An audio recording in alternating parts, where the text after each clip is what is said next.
Hi, Tim here, and welcome out to the very first lesson in the Do-It-Yourself Learn to Play Piano series.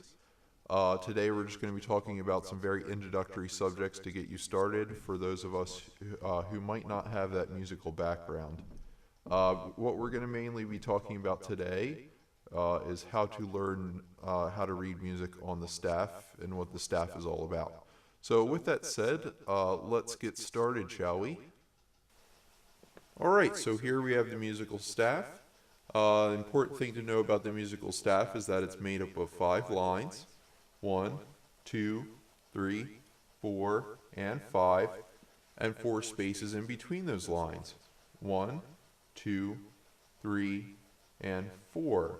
Now another important thing to know is that a note can either fall on a line or a space, and depending on which line or space will tell you what note to play and where on the keyboard to play that note. Now in just a second right after this I'll show you how to read notes on the staff. Alright, so before I teach you how to read notes on the staff, I'd like to point out 2 quick things. The first thing is this one. This is the treble clef symbol. The treble clef is usually played with the right hand. If you think about it, the right hand on the keyboard is usually played up at the higher end of the keyboard, where the notes higher in pitch are located, thus the name treble clef.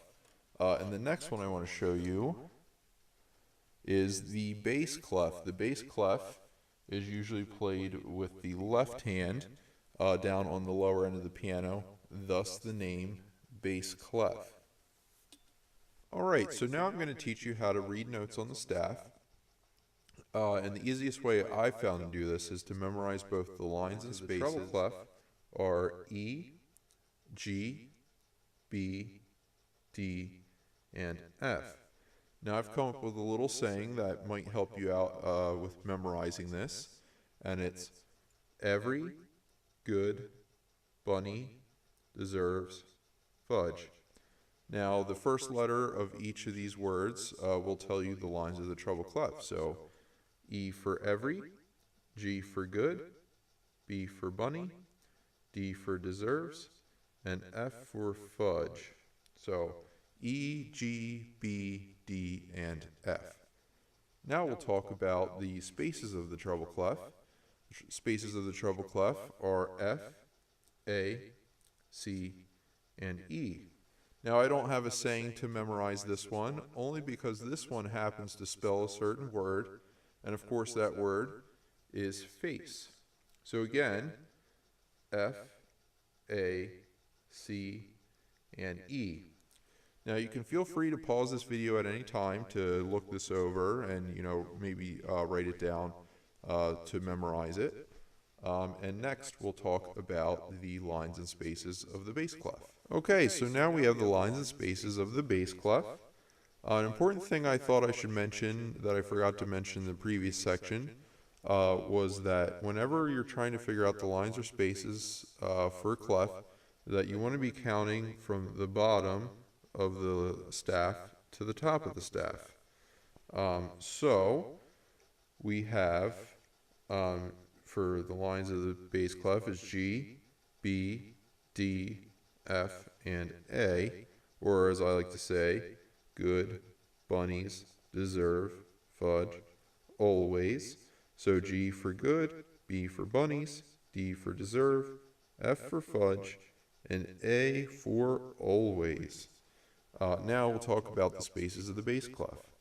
The spaces of the bass clef are A, C, E, and G, or all cows eat grass.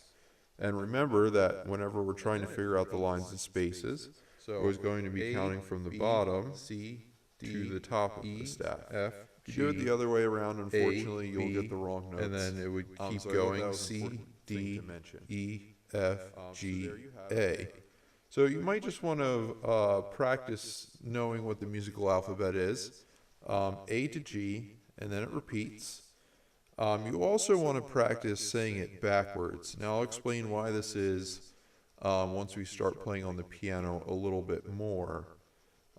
So you want to be able to go A, B, C, D, E, F, G, A, B, A, G, F, E, D, C, B, A.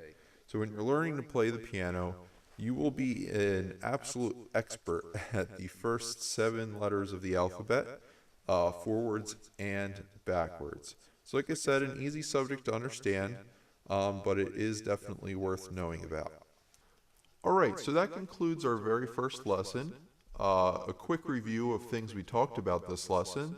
The first thing we talked about was the musical staff, and that the musical staff, if you remember, is made up of 5 lines and 4 spaces in between those lines. And depending on which line or space a note falls on will tell you which letter note to play and where on the piano to play it.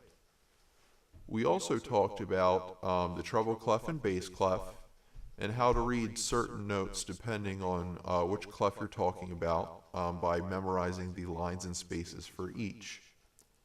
So next lesson, we're going to kind of review that again, reading notes on the different clefs, and give you a little bit more practice with it, as well as introducing